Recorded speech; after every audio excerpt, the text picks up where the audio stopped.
Praise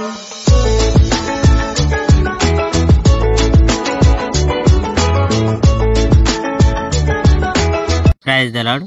ప్రభువైన యేసుక్రీస్తు వారు ఈరోజు మనకు అందిస్తున్నటువంటి వాగ్దానం కీర్తనల గ్రంథం 106వ అధ్యాయం 15వ వచనం.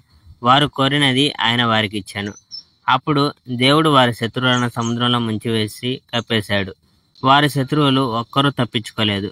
అప్పుడు మన పూర్వీకులు దేవుని నమ్మారు. వారు ఆయనకు స్తుతులు పాడారు. కానీ దేవుడు చేసిన వాటిని మన పూర్వీకులు వెంటనే మర్చిపోయారు. వారు దేవుని సలహా వినలేదు.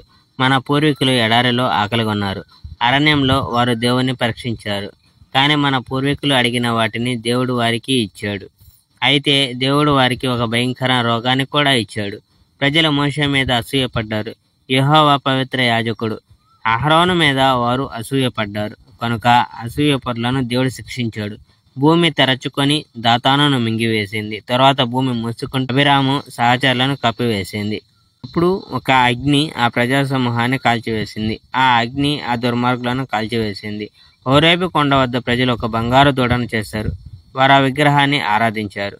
ఆ ప్రజలు గడ్డి తినే ఒక ఎద్దు విగ్రహాన్ని వారి మహిమగల దేవునిగా మార్చేశారు. Praise the Lord. May God bless our India.